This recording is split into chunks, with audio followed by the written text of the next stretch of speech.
бір 4 мифті мен жоққа шығарайын. 20-25 бағдарламасында ешқандай жасырын пайыз ұстауға тыйым салған. Ипотеканың барлық шарты бәріне бірдей жеңілдетілген. Армысыздар, менің есімім Айгерім Батырхан, каналыма қош келдіңіздер. Елімізде баспана мәселесі өте өзекті мәселелердің бірі болып қала бермек. Сондықтан да тұрғын үй құрылыс жинақ банкінен кейін 20-25 бағдарламасы және де баспана хит бағдарламасы бойынша толық ақпаратты білу үшін баспана ипотекалық ұйымына бардым. Көріңіздер, тыңдаңыздар, қараңыздар. Және де бұл жерде маман 7-20-25 бағдарламасы бойынша түрлі қауесеттерді жоққа шығарады. Қараңыздар, тыңдаңыздар. Жалпы осы баспана ипотекалық ұйымы жайында айтып өтсеңіз. Маған қарап айтыңыз. Баспана ипотекалық ұйымы өзіңіз білесіз.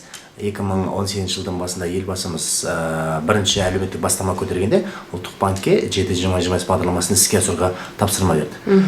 Ұлттық банк оны өзі іске асырмайды, оған арнайы компания құру қажет болды. Өйткені ол листингтен өту керек. Сосын бізге берілген тапсырма, банктер ипотека береді ғой, соны ақшасын біз банктерге қайтарып береміз. Бірінші олар береді, қайтарып береміз. Ол ақшаны бізге үкімет берген жоқ. Ұлттық қордан алған жоқпыз. Оны біз нарықтан қор биржасынан облигация шығарып алу керек болды. Ол үшін ұлттық банк өзі шығарамайды, оған бөлек компания құру керек болды. Сондықтан баспана ипотекалық ұйымы құрылды. Оның барлығы, мысалы біз шамамен қазір 37 адам жұмыс істейді. Барлығы финансисттер. Біз банктерге 7-20-25 бағдарламасын олар ипотекалық несиені бергенде біз соған ақша тауып беру керекпіз. Біз банктер қалай береді, содан қор биржасына облигациялар шығарамыз. Жай ол нарықтан. Демек біз өзіміз нарықтан кәдімгідей аламыз. Қор биржасына облигациялар шығарамыз, қор биржасындағы ойыншылар, инвестор компаниялар облигацияларын сатып алады, содан түскен ақшаны біз банктерге береміз 7-20-25 бағдарламасында кредиттерін сатып алу үшін. Барлық кредиттерді 7-20-25 бағдарламасымен банктер берілген біз сатып аламыз. Бірақ егер азамат мысалы төлей алмай қалса, 90 күн ол дефолт болып есептеледі. 90 күннен кейін банк жаңағы, егер ол азамат төлей алмай қалса, банк жаңағы біздің берген ақшамызды бізге қайтарып береді. Өйткені біз ол қанша дегенмен мемлекеттің гарантиясында тұрған ақша ғой. Нарықтан алдық, бірақ егер біз мысалы ақшаны қайтара алмасақ, мемлекеттік гарантия бар мысалы да. Сол үшін біз ол ақшаны сақтап отырамыз. Сол біздің негізгі қаржылық оператор деген айтқанда осы ұғым. Біз жаңағы нарыққа қаржы тауып, банктердің жұмыс істеуіне жағдай беріп отырмыз. Біздің негізгі жұмысымыз сол. Түсінікті. Қандай бағдарламаларыңыз бар ипотекалық?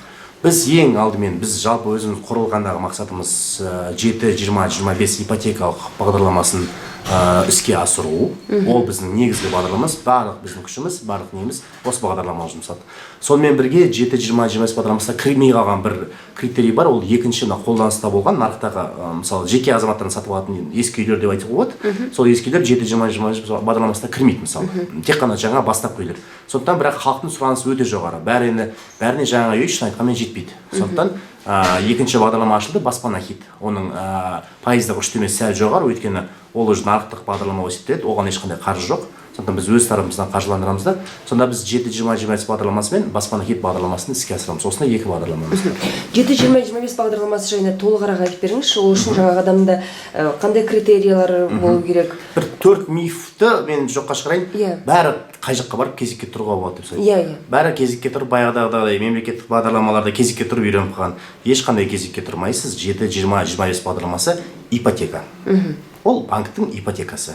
Тек қана мемлекеттің көмегімен банктың ипотекасына жеңіл жағдайлар жасалған. Жаңағы 7% ставка, бұған дейін болмаған. Қазір 16% нарықта кез келген ипотека 16%-ден төмен боламайды. Өйткені ұлттық банктың базовый ставкасының өзі 9.25. Одан боламайды. Ол тек қана субсидиялық ипотека. Бізде 7%, 20 алғашқы жарна. Қазір ұлттық банк тарапынан жаңағы қарастырылып жатыр. 20%-дан жоғарыда қоюға болады. Кейбір адамдар мысалы қолдарында одан көбірек ақша бар.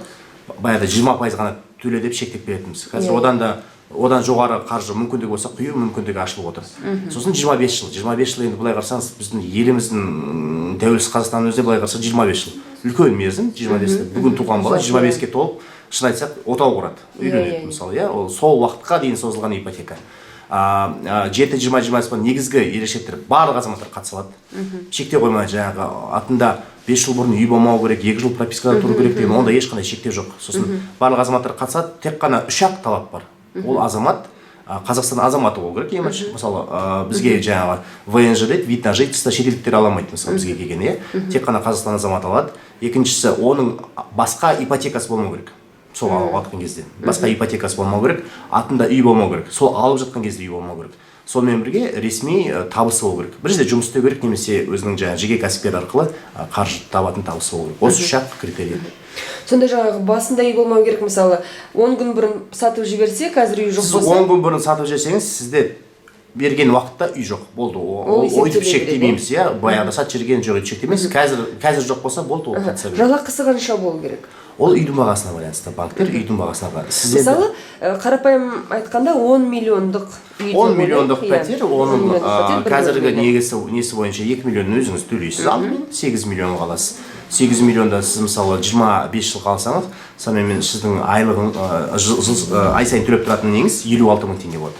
56 мың теңгеге алу үшін былай ортақ формула бар жалпы банкке қатысты. Сіз төлейтін ай сайынғы ипотека төлейтін ақшадан сіздің табысыңыз, таза табысыңыз қолыңызға тиетін 2 есе көп болу керек. Онда 56 мың алу үшін сіздің таза табысыңыз 112 мың теңге. 112 мың теңге болу керек. Соның жартысын сіз төлеп отырасыз. Басқа ешқандай тек қана ипотека емес, басқа ешқандай кредит те болмау керек. Жоқ, егер сіздің басыңызда ешқандай кредит болмаса қазір, иә, тек қана өзіңіздің басыңызға таза 112 мың түсіп тұрса, соны 56 мың сіз ипотекаға беретін болсаңыз, онда банктер сізге береді.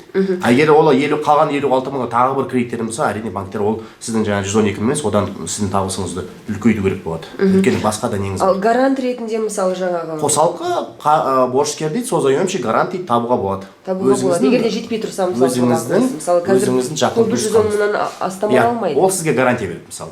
Ол мысалы өзінің де айлығы бар, одан оның промежуточный минимум дейді, соны есептейді, оның гарант беретін сізге сомасы болады. Мысалы қалады, мысалы 50 мың теңге айына 50 мыңға гарантия береді деген мысалы. Сол 50 мың мысалы айына қосылады сіздің табысыңызға, сөйтіп жететін болса, сол қосалқы борышкермен гарант ретінде екеуіңіз қосылып, мысалы ипотекалық кредит алуға. Мысалы көп айтып жатыр, жаңағы 20%-тің табудың өзі қиын дейді.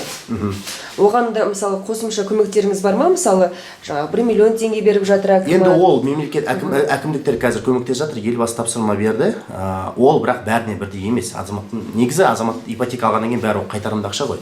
Соның үшін жаңағы ең болмаса 20%-ын алдымен өзі еңбектен табу керек, ол енді классикалық түрде.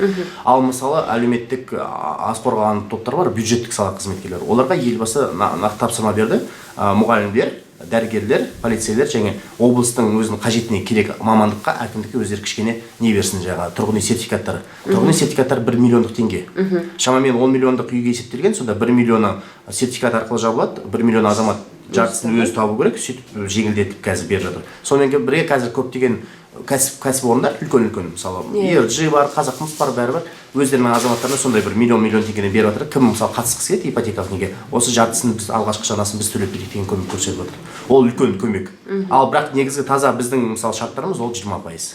Бірақ әкімдіктер көмектесіп азаматтарға сондай жағдай жасап отыр. Қандай банктер қатысады бұған? 8 банк, барлық қатары толықты. Тіпті жақын арада 10 банктер қатары тағы толуы мүмкін. Мысалы 10 банкқа, 11 банк, 12 банкқа жетуі мүмкін. Қазір ең ірі 8 банк қатысады. Қазақстан бойынша бүкіл ауылдарда, аудандарда, аймақтарда бар бөлімшелері. Атын айтсам да болады, если қажет болса. Айта беріңіз. Сбербанк, Халық банк, Банк Центр кредит, АТФ банк, Форте банк, Евразиялық банк, РБК банк және Цесна банк. Осы 3 ірі 8 банк қатысады. Сондай жаңағы мысалы крыша KZ мынандай ақпарат шығарды. Осы 725 бағдарламасы арқылы сіз егер де ипотекаға пәтер алсаңыз, сол 25 жылдың ішінде сіз жаңағы пәтердің құнын 2 есе төлейсіз дейді. Енді қараңыз, сіз егер жалпы мынандай 25 жылға әрине бермейді, бірақ егер сол бағамен мысалы коммерциялық кредит алсаңыз, бизнес үшін 5 есе қайтарасыз. 5 есе. 25 жылда теңгенің өзінің девальвациялық несі бар ғой, өзінің инфляциялық коридоры бар, 4-6% қазіргі қолданылып отыр. 25 жылдан кейін жаңа инфляция бойынша ол 25 жыл, 10 жылдың өзінде 60% инфляция өспегенде 20 жылдың өзінде ол нөлге кетіп қалады. Сондықтан 25 жылға 2 есе қайтарып төлеуіне ешқандай уайымдаудың қажеті жоқ. Кез келген кредит алсаңыз, сіз 25 жылға мысалы iPhone алғанда, сіз оны 100 есе қайтарар едіңіз. Қазіргі. Сондықтан сіздер бірінші қазіргі ставканы қарап алу керек, сосын депозит бойынша сізге түсіп жатқан, егер депозитіңіз болса, онда қарап алу керек. Егер сіздің депозитіңіз болса, 10 миллион теңге, 25 жылдың ішінде сіз тиіспесеңіз, ол қанша болар еді? Не өседі? Ол 4 есе өсер. 4 есе өсер еді. Сондықтан 25 жылдан кейін 2 есе артық төлеймін деп ешқандай несі жоқ. Сонымен бірге біз кредитті бәріне 25 жылға беріп отқан жоқпыз ғой. 25 жыл ең шекті мерзім адамның алу мүмкіндігі бар. Көп адамдар мысалы 5 жылға, 8 жылға, 10 жылға мүмкіндігіне қарай алады.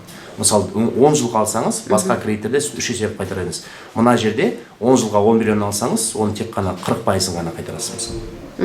түсінікті. Сондықтан өте былай қарасаңыз 25 жыл қалса былай қалса өте тиімді бағдарлама.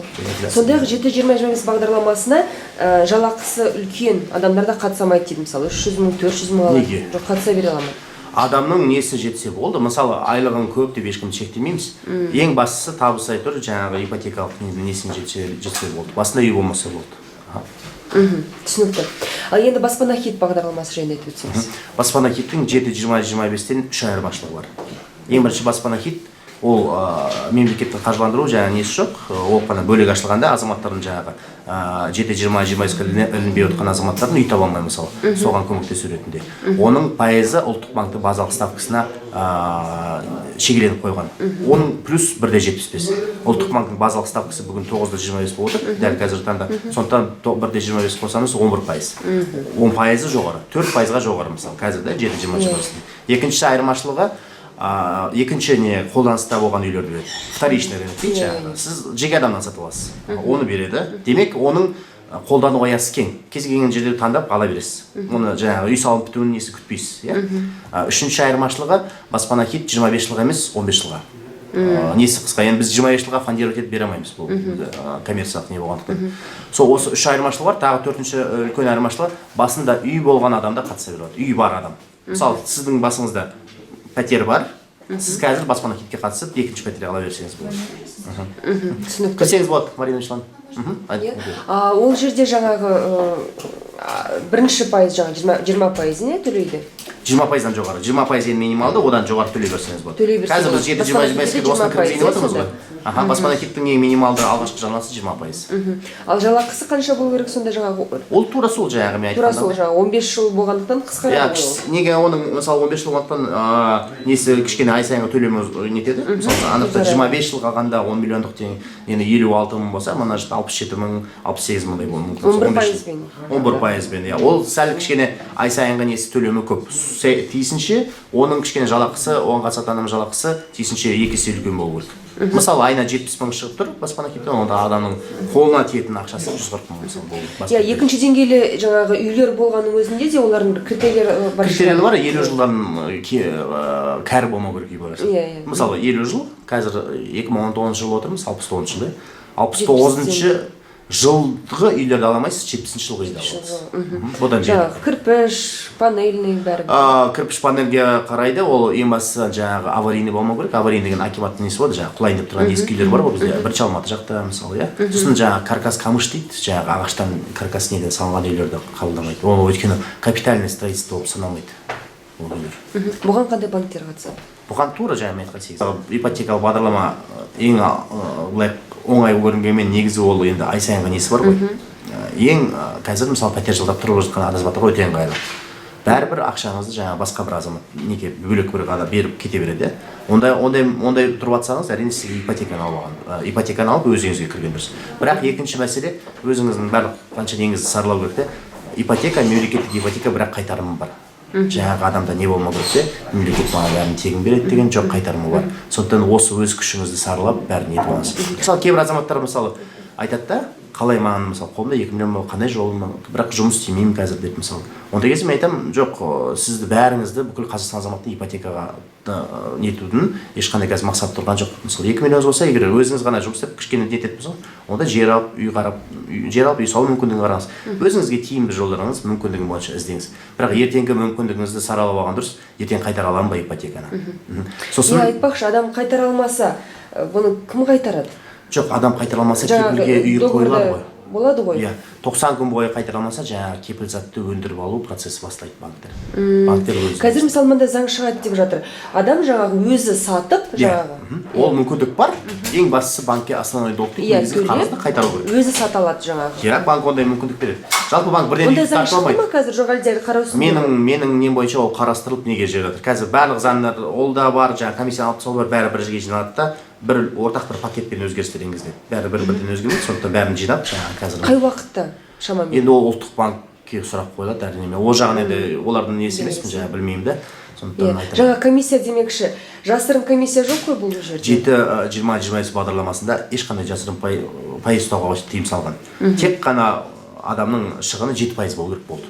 Сондықтан жаңағы комиссия счетты жүргізуге, жаңағы ашуға, беруге бәрі комиссия алып тастаған. Егер банк қандай да бір несін ететін болса, ұлттық банк қарап отырып білден жаңағы лицензиясын тартып алуы мүмкін. Ал жаңағы 11%-да шы? 11%-да банктердің өзінің кредитті бергенге қоятын комиссияға мүмкіндік берілген банктерге. Олар 0,9, 0,5 сондай комиссия, мысалы бір реттік комиссия қазір қойып отыр. Ал сақтандыру деген жоқ па?